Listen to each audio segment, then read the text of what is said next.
Welcome to episode 13 of the Career Breakthrough Series. I'm your host, Paul Ames, and guys, if you're loving the incredible guests that we're getting on our show, or the content that we're putting out that's going to help you in your career, please don't forget to subscribe to our channel at the button below, or share it out with your friends and family to spread our message as far and wide as possible, and to help the most amount of people in their career path. So on the show today, guys, we've got an incredible guest, Nikki Thomas. Nikki is the founder of Nikki Thomas Coaching. She's a contributor to the Huffington Post, and she is also a global performance coach, helping people worldwide with their careers, finding a path they truly desire, or helping them get into a business that they're really passionate about, and helping them scale it up and grow. Nikki shares a like-minded passion to myself in helping people with their career. So guys, Nikki shares an incredible amount of content in today's episode, so let's get started and get into the interview. Guys, welcome to episode 13 of the Career Breakthrough Series. I'm your host, Paul Ames, and on the show today, guys, we've got a super inspiring career coach, someone who shares a similar passion and vision to what I do. I'm talking about none other than Nikki Thomas. Nikki is a featured contributor in the Huffington Post. She's changed the lives of many, many people worldwide, and she shares a similar vision and passion to what I do. I'm so excited to have her on the show. Nikki, I'm so happy to have you on here. If you could just share with the audience a little bit about background on who you are, what your career was like growing up, and what your biggest influences were like growing up. Sure. Hi, Paul. Thank you so much for letting me speak on the show. It's fantastic. So actually, my whole career journey has been a pretty big one. I have done so many jobs before I got into coaching. So I was a wedding planner at one point. So I was organising weddings for people. Worked in countless bars and restaurants, and did quite a lot of work, silver service type work as well. So I used to go around, and I worked in the Royal Albert Hall and big parties. So I started off doing loads of things like that. I then went to, after that decided that I wanted to go and work in the city. So I moved into the corporate world. And worked there, worked all over the world, which was fantastic. Spent some time in Korea, in Hong Kong, Wow. And worked for an American company. So yes, I was in New York for a bit as well. Came back to London and then started working in banks and law firms.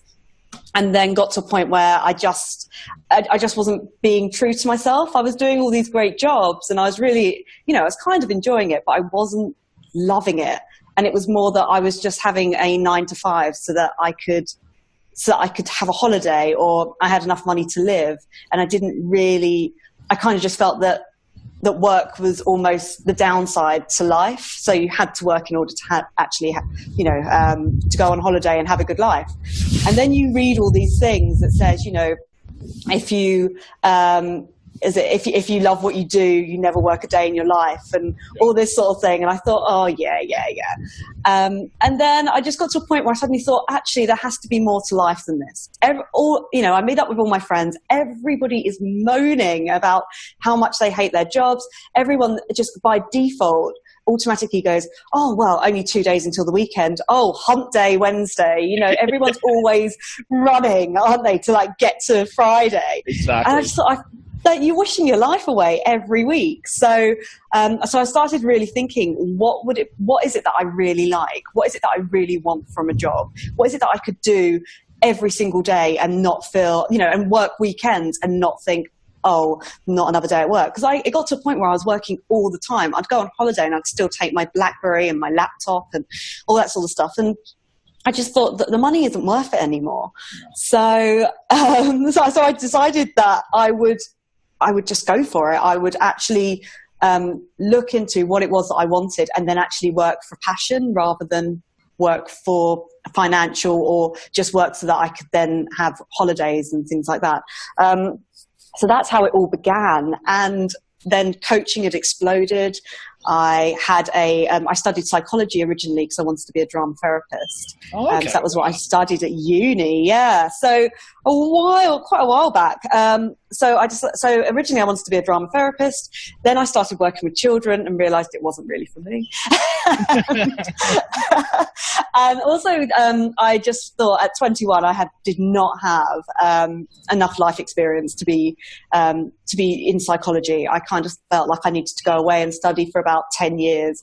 So I ended up sort of going down a path of life experience and realized I kept getting interested back in psychology and back in, psychology of other people and coaching and development and all of that. So that's why I then took a coaching diploma. So I studied for a coaching diploma, and then sort of signed up to the ICF, signed up to the British Psychological Society, and really decided to go down that road. So that's how Nikki Thomas coaching began, basically. Wow, that's amazing. What a journey. Thanks so much for sharing. Yeah.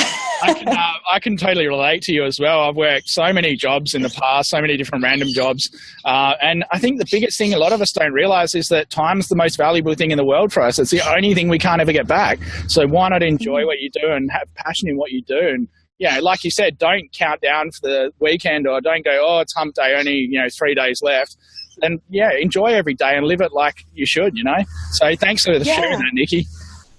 Oh, no, pleasure. It's true. I mean, yourself as well. How many people do you speak to that say, oh, I just hate my job? And then you ask them what it is that they hate about it and they don't know. They know all the things that they don't want because they're in it, but they don't know what they do want and they're not focusing on what they do want. And I think that's where society is sort of going the wrong way because everyone seems to focus on the bad. They never seem to focus on the good. No, it's definitely so true. It's definitely true.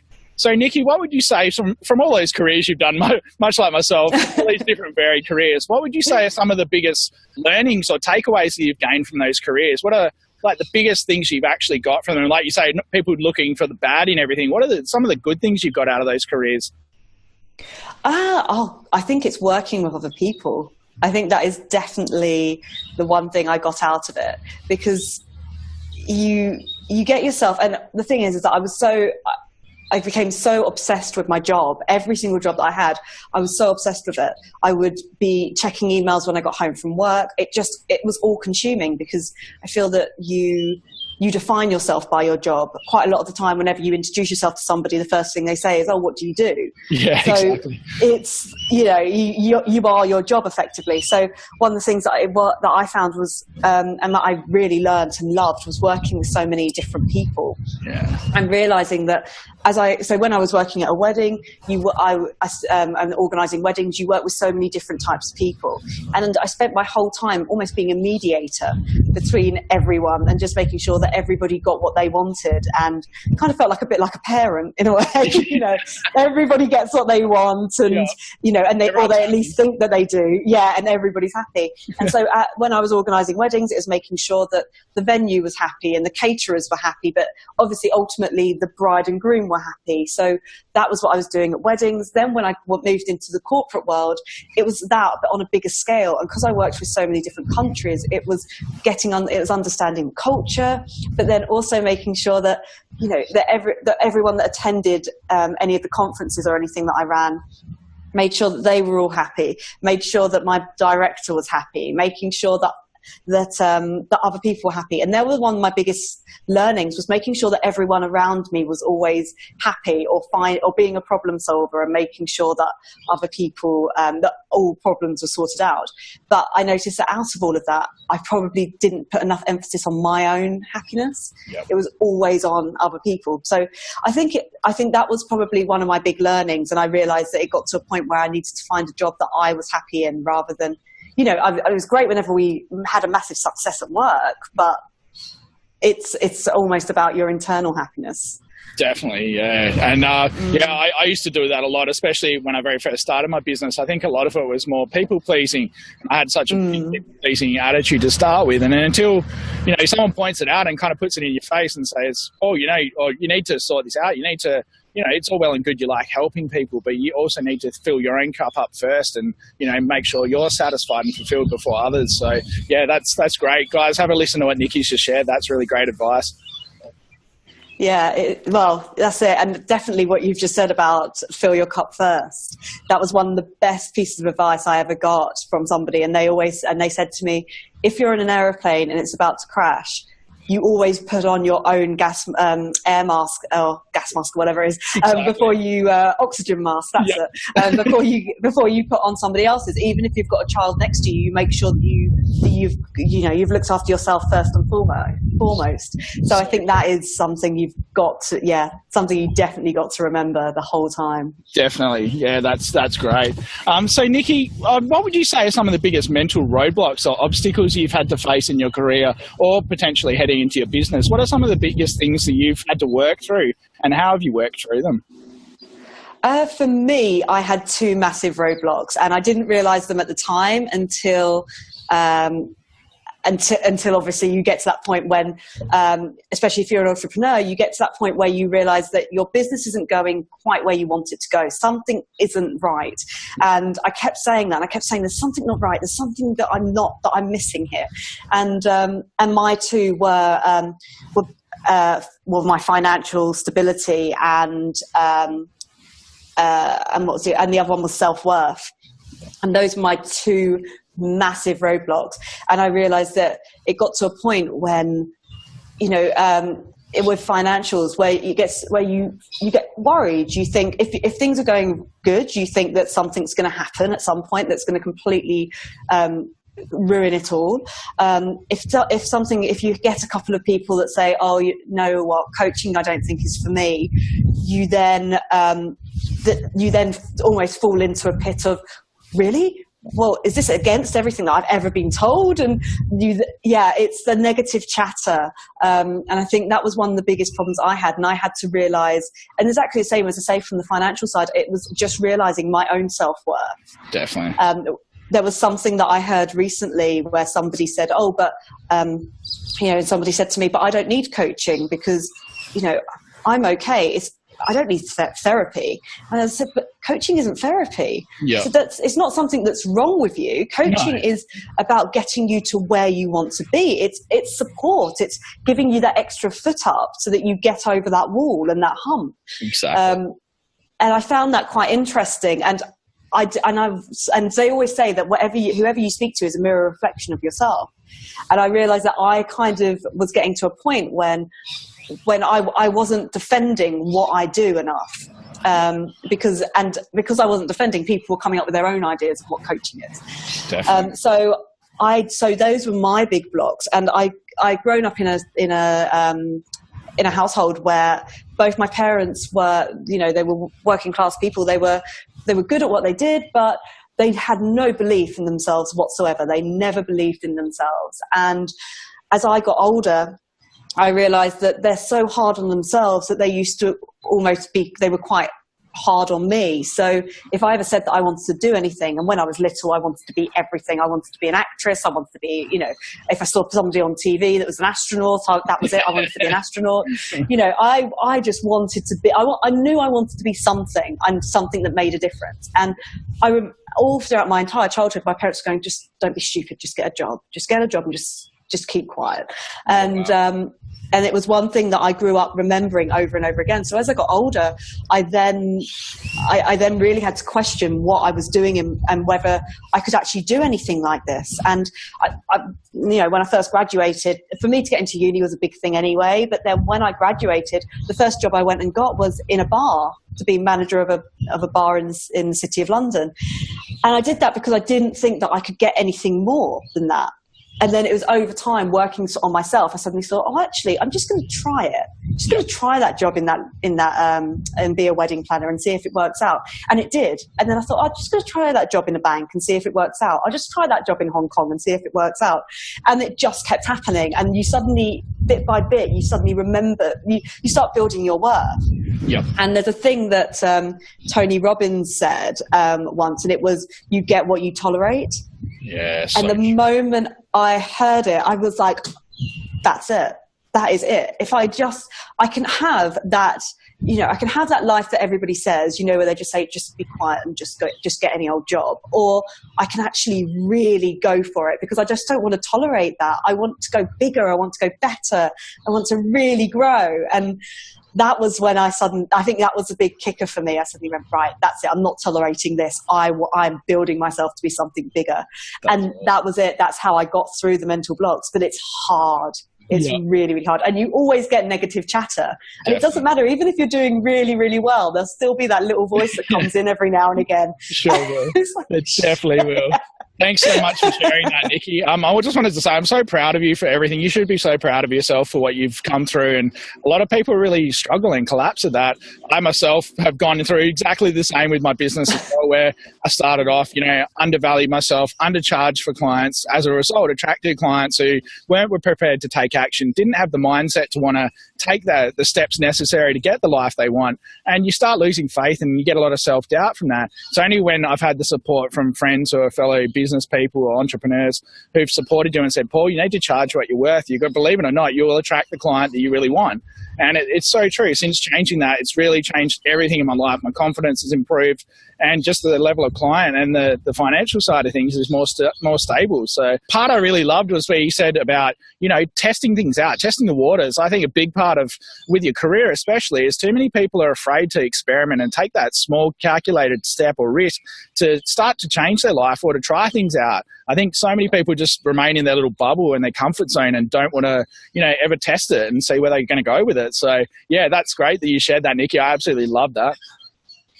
Yeah, but this is the thing. So many people are too scared, and then they spend the whole time. Everyone, there's a big thing that says that people that hit sort of the final years of their lives, they always regret the things that they didn't do. Definitely. But when people are younger, they always regret things that they did do. So they'll always say, oh, and I did this and I made a mistake, and and then they beat themselves up about it. But as they get older, they'll always look back on their life and they are more grateful for the things that they did experiment on than the stuff that they didn't, because then they always say, what if?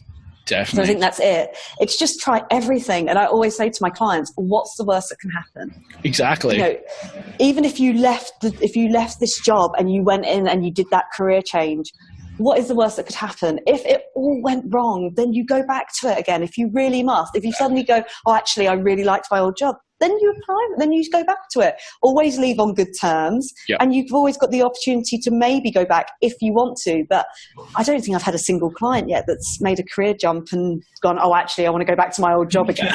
No, definitely not. No, but it's true though. I think that's the biggest thing. So I'm exactly like you. I'm always fascinated by human psychology and mindset. It's a big thing for me. So I think a lot of people just psych themselves out and are too unwilling to really try anything out. And they, as a result, just, don't think, what's the worst thing that's going to happen by doing this? The world's not going to implode by you making this choice. Nothing disastrous is going to happen. And if worst comes to worst, you go back into that field or that industry and then start again and test something different. So, I think that's really valuable advice, guys. Go back and have a listen to that as well. So, Nikki, I'd really love to know, what's something that you're really excited about in your business and now or heading into the future? What's some amazing things that are happening with you and with your business? I've got some fantastic things happening, actually. It's been quite a busy year for me. So at the moment, I'm in the middle of doing a 10-day challenge, which is about boosting your career, which I've got in my high performers group going on at the moment. Yep. So that's on my Facebook community that you're a member of. But I've got that going on. So we're halfway through that, and that's getting some good traction. Some people are coming in with some really interesting things. And we're discussing things such as, how to overcome setbacks and things like that. But the reason why I'm doing the challenge, and I can tell you this now, is that I'm right in the middle of a website relaunch. So so I've got 2 weeks, I think, or a week and a half now, and then I'm relaunching my new website, which is fantastic because when I first started out, and when you first start out in your business, you have an idea, you know where you want the business to go, but it's trial and error the entire time. Definitely. And you try all these new things, and now it's almost like now I know 100% who I am, where the business is going, who I'm targeting, and what I can provide to my clients. I've got a website now that shows all of that rather than what it was when I first started. So got a massive relaunch of that. There is a small ebook coming out as well, just in time for Christmas. So I'm working on that. Sounds good. So that's basically just about the interview and CV technique. So one of the things that people tend to do is that, they'll send their CV off to CV writers and go, right, now I've got a really good CV. I'm going to go and apply for all these jobs. And what this book is pretty much covering is that's great. Once you've got a really good CV, you're halfway there. Yep. You then need help on interview technique, because you could go in there with the most amazing CV, but if you have not got the interview skills down, then you're going to struggle. Exactly. And then it's also the other problem is that so many people go off and go and get their CV rewritten, which is brilliant again. And I've got, I have a CV clinic that I swear by, but people then do that. And then they get this job and then they think, but I didn't really want this job. And it's that whole thing where people need to now go backwards and actually figure out, what do they want? Yep. You can't just go and apply for a job and just get any old job. You need to figure out, what is it that you want? Where do you see yourself in 5 years? If you're thinking about settling down, getting married and having kids, or, having a second or your third or your fourth or whatever. But if you're going to be doing that, then that needs to factor into your career. You need to think about, do you still want to be working the same hours that you were working? Do you want to eventually go into part-time? Or is it even that you want a job that you could work from home a few days a week? Because all of those things you need to start putting into place when you start writing your CV. Definitely. Because that's the thing. That's if you want, and that's the difference between people that just have any old job and people that have the job, the people that become the thought leaders in the industry, people that become influential role models. Yep. So that's basically what my ebook that's coming out is about. And then hopefully that will take me until early on in the new year, and then I can start looking at new things. But yeah, it's a really busy time at the moment. I'm really excited. Oh, well, that sounds really good. Some very, very exciting projects in the mix there. And I think that's so true what you said about the resume. Like I think one of the biggest thing is obviously, resume writing's like a big part of what we do as well. But I actually think it's important to teach people like resume coaching and teach people how to actually write their own resume, because people just get one resume written and then they'll keep coming back. I mean, which is good for us for business, but it doesn't really help people, create the document that they really want. Or when they change jobs, they don't really know how to craft it and use the right keywords, or, really sell themselves. That's the biggest thing. So many people just don't know how to sell themselves to an interviewer or a recruiter. And then by interview coaching, such a crucial thing, I think, that many people need, just to know how to write a really standout resume.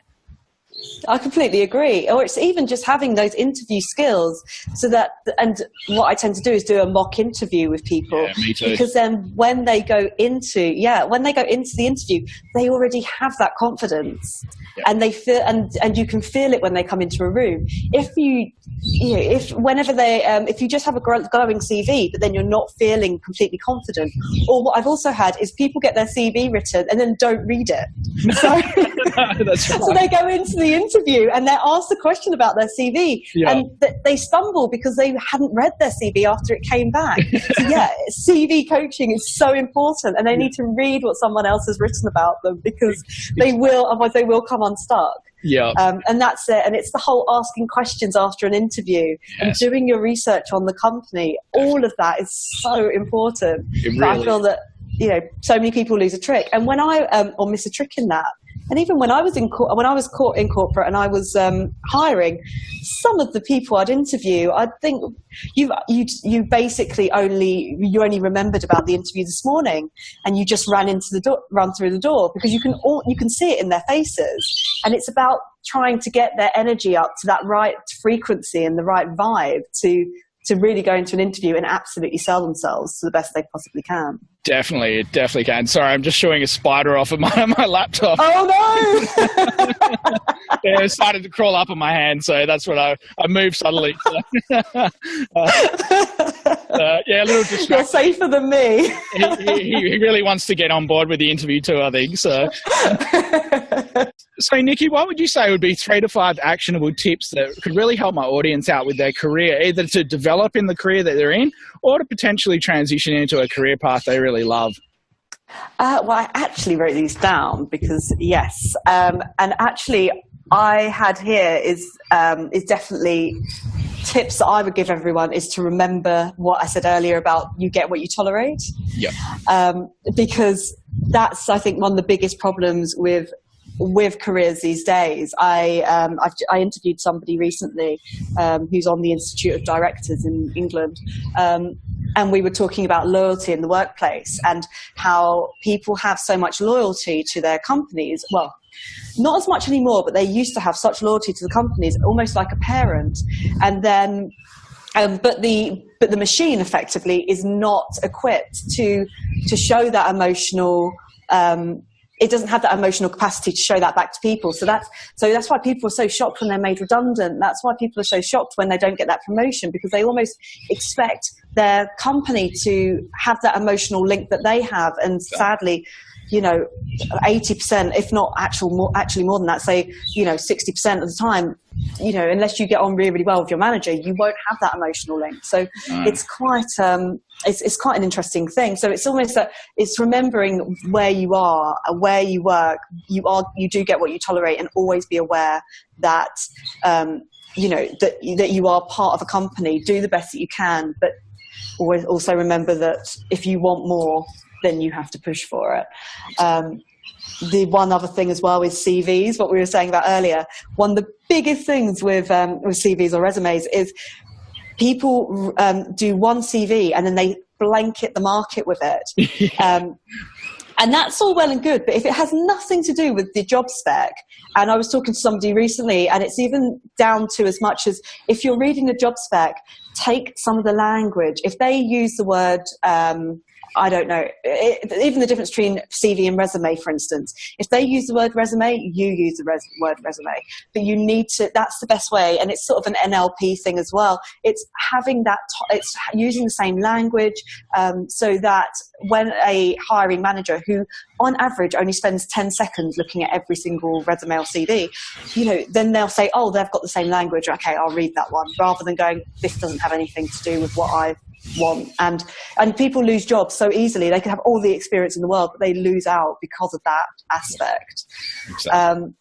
And I think the other one as well is the pay gap. And I know you guys have it in Australia, and it's a big thing in Europe at the moment where, women are downing tools because they feel that because they're not being paid as much as men. Yeah. And this is quite controversial, me saying this, but usually that's because women don't go in and say that what they want at the very beginning. And actually, it's not just women. It's a lot to do with men as well. It's to do with people's personalities. They get into the interview stage and they'll say, oh, well, I won't ask for the top amount because, they may not like me, or I may not have enough experience, or whatever. And so they start talking themselves down. But that's just a low confidence thing. Exactly. It's always ask for the top of the bracket. If that's what they're offering, take it. Yeah. And then you can always negotiate. Definitely. If you know the value in yourself, definitely. I think that's a massive thing. Yeah. Sorry to cut you off, but I think, people undervalue themselves. And if you know what you're worth, what you bring to that organization, and like the biggest thing I find is that the organizations want to know they're going to get a return on their investment in hiring you. So if you know you're going to bring massive amount of return on investment, then say, listen, I believe I'm worth that top amount because this, I've done this, and I can bring these key achievements to your organization. So really sell yourself. That's exactly it. And that's the thing, nobody who runs a business, and I mean this even in my own business, is that if somebody said, oh, can you pay me X? And I'll say, no, let me pay you, 20 or 30K more. Let me do that for you. That doesn't happen in business. If somebody says that they only want this amount of money, then a lot of the time you go, oh, okay, yeah, I'll pay you that because that's what you've asked for. Yeah. So I think that's the biggest thing, is that only once in my career has someone said you can actually ask for more than that. But, usually people don't. So I think that's the biggest thing, is that people need to realize, when they apply for a job, ask for the most that you can get. And then you can always, if they negotiate you down, then fine. Then you can always negotiate on it if you really must. But don't start low. That's the one thing everyone learns in business. Exactly right. It's like trying to sell a house. You want to go for the top amount as possible and make the most money out of it. So why not do that in your everyday life? So, Nikki, I've got a bit of a random question. I'm not sure if you've heard this one before. But I'm coming from my counselling background. I use solution-focused therapy, and one of the questions in there is called the miracle question. So imagine yourself if you went to sleep tonight, and when you woke up tomorrow morning, a miracle had occurred, and everything you ever wanted had come true. There was no financial burdens or no mental roadblocks, nothing stopping you, and you could impact anyone and anything in the world. What would be the biggest changes you'd want to create and biggest impact in the world, and why would that be so important to you?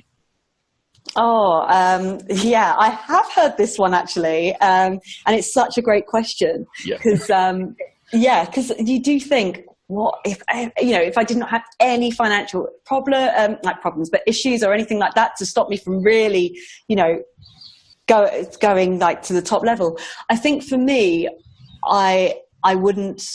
At the moment, I focus solely on people. It goes two ways. I look at so it's entrepreneurs that are looking to start building their businesses, but I also look after and coach people within actual career within their careers and in employment, moving to the next level.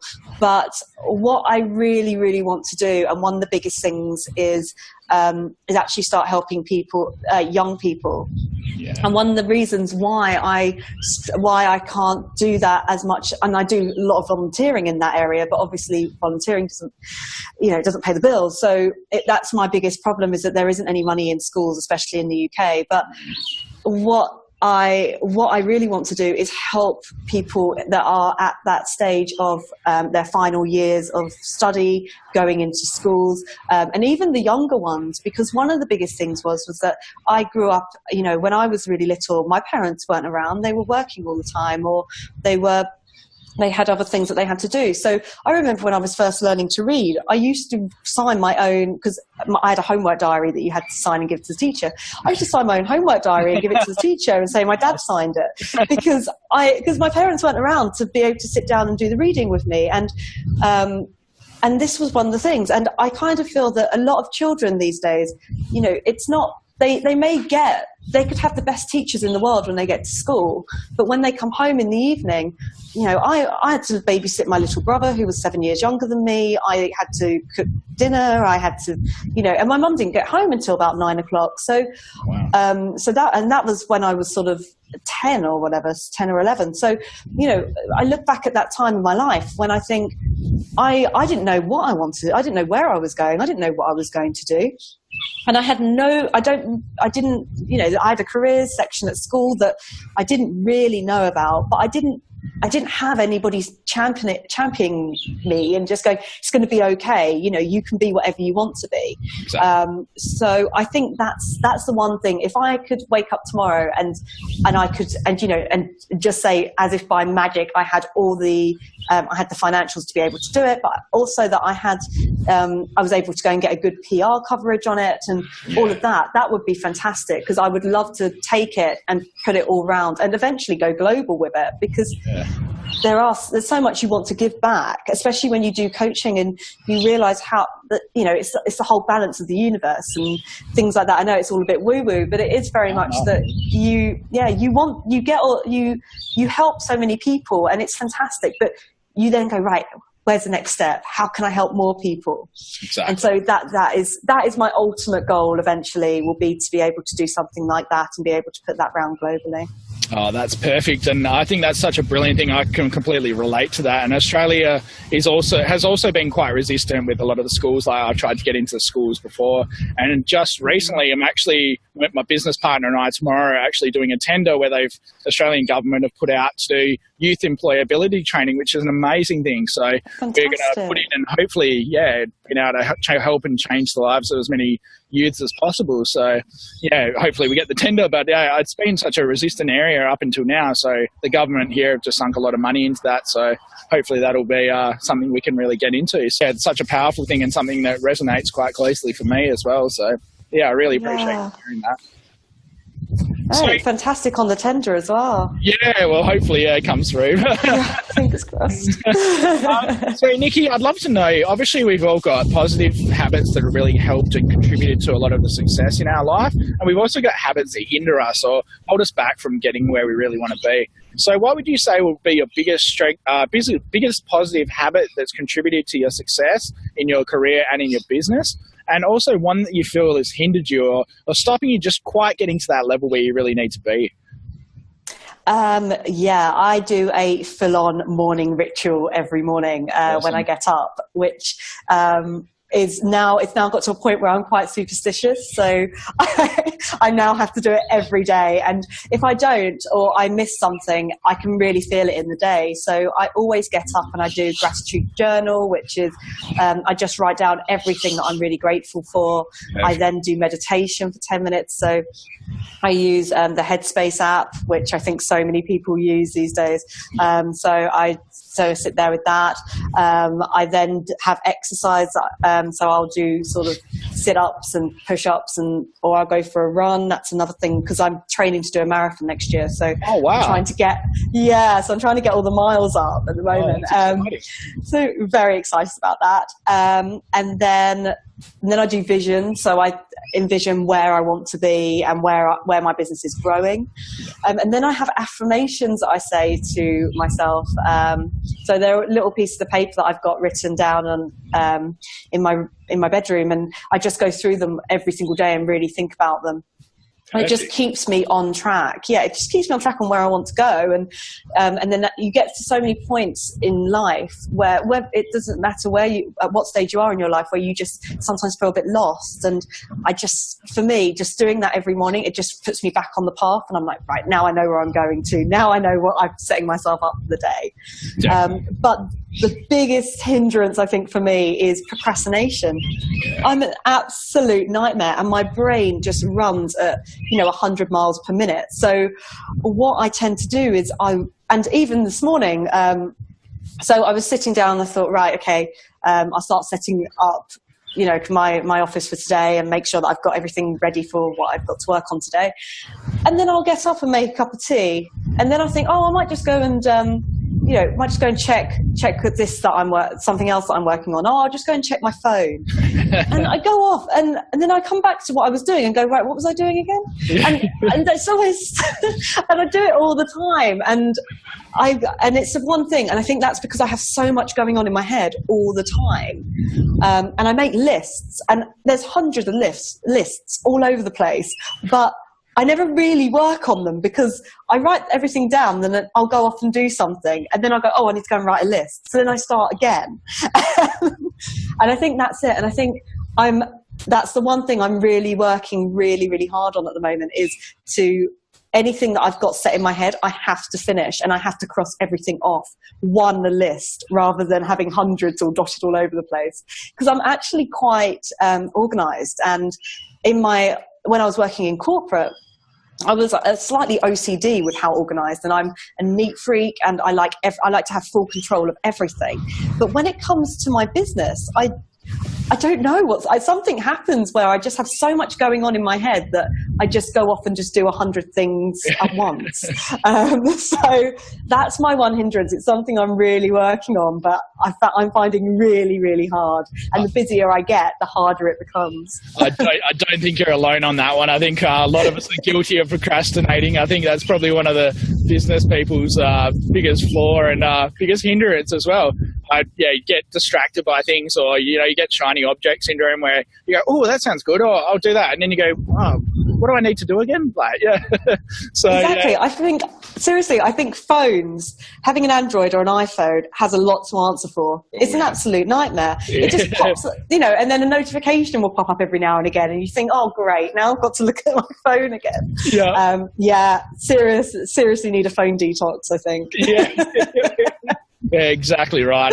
It's such a massive, massive thing. Thanks for sharing that. I really appreciate you being honest about what your most positive and your most hindering habit are. I think that's great that you can share them and share it with the audience. So thank you. Pleasure. So Nikki, just getting ready to wrap up soon. So what would be the biggest bits of advice or parting advice you'd love to share with my audience that could really help them out with their life or in their career? I think the one game changer for me, and this was when I was working in corporate, I read a book called The Slight Edge by Jeff Olson, and that changed my life, because one thing about what it is about The Slight Edge is it's almost the idea of the Grand Canyon didn't just appear one day. It started with a trickle of water, and over time the water became a stream, and then the water just eroded the rock, and that's how you have the Grand Canyon. And the idea behind the slight edge is that something can be very easy to do, but it can also be very easy not to do. Definitely. So make the call every day to do something. So a good example is when you wake up in the morning, you could press snooze on your alarm, or you could just get up. Exactly. And if you get up earlier, you start the day earlier, you're more productive because you're getting more done. Or you could just press snooze 2, 3, 4 times. But in those times that you're snoozing, yeah, you get a little bit of extra lay in, which I don't see the point of snoozing, because you don't actually get back, you don't go back to sleep. You No. just, I never you just like lay there. Yeah, exactly. And the whole point is that you're taking away more minutes of your day. That's right. And I found the book just absolutely life-changing, because now every single time, and my friend, she's read the book as well, and whenever we say, oh, well, we could do something really productive, and then we go, oh, but we could actually just sit here and watch TV, and then you go, oh, the slight edge, it's really easy to do, but it's also really easy not to do. Exactly. And then it pushes you to do more, and you become more productive, and then it's also remembering that you are in control. Never play victim to your own life. You're in control of what you do and what you don't do. So really, if you really want to make a difference to your life, if you really want to make a difference to your career, do it all the time. Be more productive. Don't just come home from work in the evening and watch TV. Maybe read a book, or maybe spend some time with your family, or there's so many things that you could do to be more productive and actually make your life more rounded, more holistic, than maybe just shutting yourself off from the world and going in front of the TV box. Exactly right. Yeah, exactly right. And that's one big thing I've changed in myself is, I don't really hardly watch TV at all now. So most of my time spent, with my family when I get home, or when I get home for the day, or, just, doing things that are going to help, get my business to a better level, or, reaching out or having calls or something like that. So it's all about, chasing after what you really want. So I think that's great advice, Nikki. Thank you so much for sharing that. Thank you. It's been great. And Nikki, I just want to welcome you to the Career Breakthrough Tribe. I'm so thankful to have you on the show. It's so nice to have a career coach or career advisor who really is so passionate, and you can hear it about how passionate you are about changing the lives of people, and especially in their career. I think it's such a massive area that's often underlooked, and people don't take it as serious as they really should. So, thank you so much for being on my show. And I'd just love to let our audience know, where's the best places to connect with you? So what would be your website, or the best ways to get in touch with you? My website is www.nikkithomascoaching.com. On Facebook, I'm under Nikki Thomas Coaching. On Instagram, Nikki Thomas Coaching. So, they're probably the best ways of getting in touch with me. I am on Twitter, which is Nikki P. Thomas, which is purely because Nikki Thomas Coaching's too long. So they're the best ways of getting in touch with me. But it's been absolutely fantastic. So thank you, Paul. And it's so wonderful to hear everything that you're doing as well, because we're pretty much on polar opposite sides of the world, and it's so fantastic to have somebody that is doing something so rewarding and so life changing. It is brilliant. Definitely. And also, Nikki forgot to share her amazing Facebook group, so I'll put the link in the show notes to that. So I'm in that group, guys, and you'll get tremendous value out of that. So be sure to jump in that and check it out in the show notes. So, Nikki, thank you again for being on my show. I really appreciated your time. It's so awesome for the amazing content that you've shared with my audience. And thank you again for coming on. No, thank you so much. So, guys, it's been brilliant. So, guys, stay tuned next week for another amazing and inspiring guest that's going to help you change either your career, your mindset, or to help you get to a whole new level by, learning some amazing new skills and techniques to help you out. So, thanks again, guys, and I'll see you next week. If you've loved today's episode with Nikki, be sure to head to her website, which is www.nikkithomascoaching.com. So NIKKITHOMASCOACHING.com, where Nikki shows incredible amount of tools, knowledge and resources that are going to really help you in your career path and to progress to where you really want to get to. So guys, stay tuned next week for another amazing episode where the real game changer is going to help you fast track your career success. Stay tuned then, guys.